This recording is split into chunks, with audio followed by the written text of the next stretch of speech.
So you want to host a family for supper. That's great. In this video, we're going to give you steps to follow to build your confidence and help ensure a stress-free evening.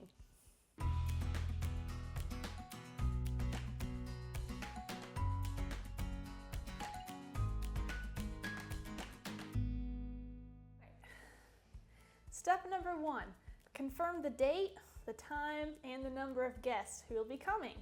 Everything else you do is going to build off of those things. Step number 2, you want to make sure they don't have any food allergies or restrictions. You don't want to go all out and make this awesome seafood meal only to find out they are deathly allergic to shellfish. Number 3, plan the menu. This would be the main dish, the sides, the drinks, the dessert, and optional, the appetizer, if you decide to do one. Now step number 4 depends on how well you already know this family, but you might want to have a few icebreaker questions to help get the conversation started when they arrive. Like, what are your hobbies? Or maybe, where'd you grow up? What's your social security number? Maybe not that one. I'm sure you can think of something. Number 5 is to have some toys or games or some sort of entertainment if they have small children. And if you don't have anything like that, you could go to a thrift store and pick up like a basket of toys for probably less than 10 bucks. And then you would have it for future meals as well. Step number 6, make sure you have a place to put their shoes and or coats if they want to take theirs off. I remember when I had my family over, everyone was just throwing their coats all around the house and it was kind of a mess. So you want to have a designated place for that. Number 7 is to keep your hair up when you're working in the kitchen. You do not want any of it to end up in their food. That would not be a good impression. Awkward. For number 8, if they offer to help you after they arrive, it's totally fine to let them. Don't feel like you have to do everything yourself.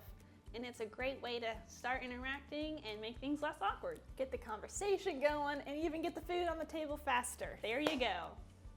Number 9 is optional, totally up to you and how the evening goes.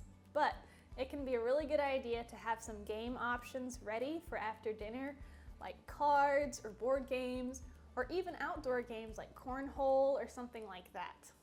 Just to have them ready if you should need them. And for number 10, there is no need to apologize for every little mishap that may happen. If dinner is late, that's totally fine. If your house isn't spotless, that's totally fine too. People are usually gonna roll with it if you do. Number 11 is to prep whatever possible ahead of time. This could include chopping veggies for the salad, so all you have to do is dress it that evening, or making the dessert. Anything you can get done the day ahead or the morning ahead, do it.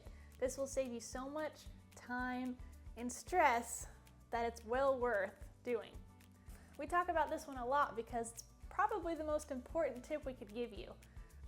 And lastly, for number 12, give yourself plenty of time to finish all the things you have to do last, because usually something will not go according to plan. Almost always something will not go according to plan. You'll have forgotten an ingredient in the casserole and we'll have to make a quick trip to Dollar General, or the toddler let the dog in the house and they got a hold of the dessert. Something like that. So you just always want to give yourself enough time. Hope this video helped. If you have any further questions about this, or maybe a tip of your own, feel free to drop them in the comments and let us know. We'd love to hear what you think. Thanks for watching.